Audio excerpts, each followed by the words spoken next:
Hey guys, you're never going to guess at what walked in the door. That's right. I say guns walk in, and you guys say they don't have legs, but these trousers have legs. And as most of you know, one of my favorite videos to do is something where we honor our vets. And that's what we're going to do today.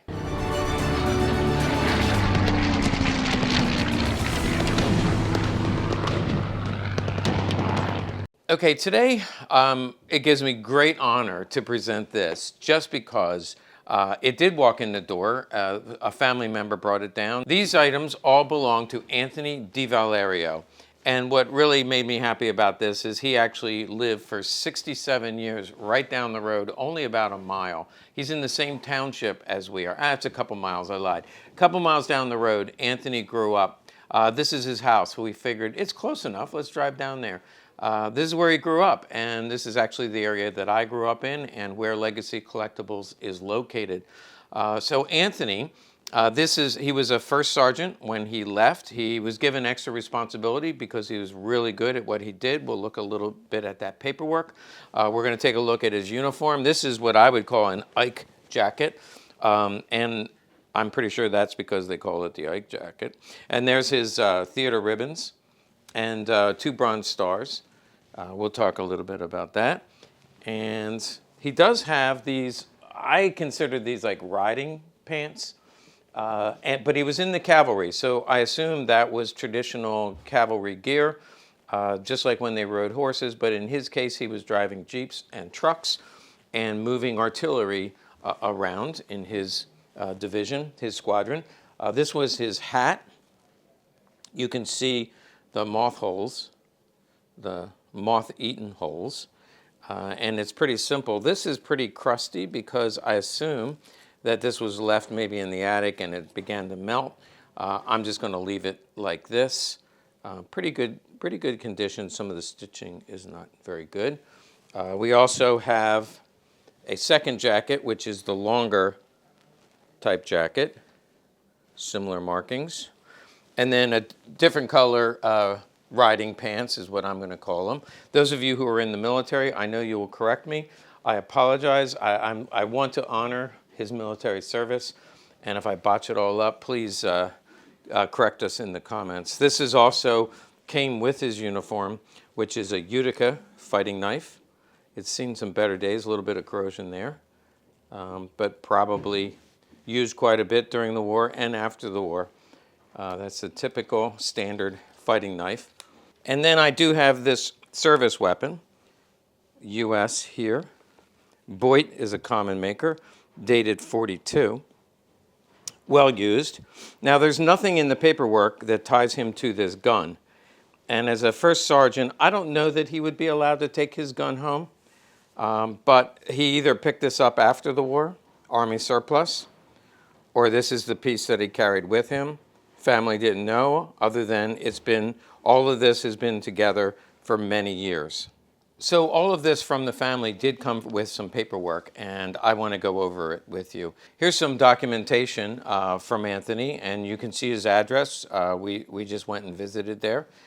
He was 5'4", so he actually makes me look a little bit bigger. Before the war, he worked as a florist, and he actually drove a truck, hauling flowers, making repairs. He averaged about 30 miles a day. So of course, when he enlisted, and by the way, he enlisted in March of 1941, so that was well before Pearl Harbor.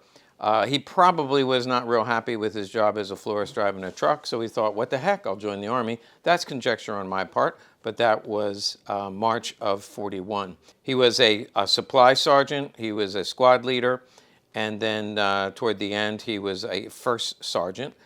They said some really nice things about him, but it said he served for 15 months in the European theater as a first sergeant of a troop squadron. He was in charge of 135 men, responsible for all administrative duties of the squadron. He acted as the commanding officer in the absence of the CO. He was responsible for 12 37mm guns mounted on vehicles. Now, typically that would be jeeps. That was the cavalry part of it. That'd be jeeps or small trucks. There's also a letter of recommendation from his commanding officer. His commanding officer said he was a key man in assisting me in reorganizing a hard-fighting troop, and that they did combat in Belgium, for which I am very grateful to him. It talks about him being a neat, gentlemanly, very intelligent, fine moral character, all the things that you would want in a soldier to lead your squadron. This is his honorable discharge, you can see, with his dog tags attached. It is certified. This is a nice family heirloom. I should also mention here at the bottom, it talks about he went to Camp Gruber in Oklahoma. That's where he received his training. We have to do a shout out to Oklahoma because they like some cred for that. I don't think that base is there anymore, but it was there in training for World War II. Also mentions in March of '44 that he had typhus. And here's something, this is important. He received 2 Bronze Stars. He got the European Theater Medal, American Defense Medal, and Good Conduct Medal. Also, if you look at this, it says he carried an SS carbine M1. That was not M16. You see M16. Think, wow, it was really early for an M16. No, in fact, an SS carbine, that would be a carbine with SS runes on it. Okay, just joking, another April Fool's joke, but I don't know, somebody can comment, but clearly this is an M1 carbine on the 6th of September 1945. He was leaving the service then, so I assume he turned in his rifle. I have an example here. Now, somebody suggested SS could be standard service. This one is made by Inland and actually very early, I think 1942. Now, this is not one he carried. This is one that I have in the safe. This is a 4-digit Inland, so really early features. Says General Motors, and then you'll see a date right here. If you're new to this, the early ones, of course, you will not see the Bayo lug. Here's a picture of one with the Bayo lug. This should be without. Also, this is high wood, and here's an example of low wood. So these are just things about collecting carbines. There's a lot to learn here, but just wanted to go over some of the main points. This is the slot for the sling. Looks like this. Correct early sling. But what you'll notice about this is an eye cut, and the typical one, a little bit later, they just had a what I'll call the regular cut. Underneath the sling, you'll usually see IO. This one, because it's early, has a different marking, including a flaming bomb. This is a really nice example of an M1 carbine. And I just wanted to show you the difference in size between this and the Garand. Here you have a M1 Garand, very heavy. And this one actually is made with rebuilt parts. It's a Winchester receiver in excellent condition, as opposed to an Inland or General Motors M1 carbine. So he was issued an M1 carbine. For a guy who's 5'4", that would make sense. And some of the bigger dudes would like this M1 Garand. They both had their advantages, disadvantages, but for me, I would prefer to carry this around, especially when you're walking 20 miles a day. Okay, finally, let's take a closer look at his service weapon. Again, this may not have been the service weapon. This was with all of his gear. We already went over the Boyd holster. And the gun itself, I'm not sure if I mentioned before, but this happens to be a Remington. Now, Remington was actually the most common maker. Most people think it was Colt, but Colt made more 1911s, but in World War II, Remington actually made more than Colt during that period of time. I believe it was about 700,000. And this is the marking from the factory for Remington. It also would be marked United States property. You have a serial number. And a couple things to look at. This is just for the newbies out there who say, well, I'd like to own one of these. Each maker of the 1911A1 would have an inspector stamp here. This is Frank Atwood, Frank J. Atwood. He was the inspector for this one. If you have a Colt, they can be WB, they can be GHD, all different inspectors. So you want to make sure that the maker lines up with the correct inspector, because some of them don't have numbered slides. This does not have a numbered slide. So sometimes we'll get a mismatch because the maker doesn't match the inspector. So that's one of the things you want to watch out for. Also for World War II, you would want to see these plastic grips. Those are correct. The magazines are usually marked under here.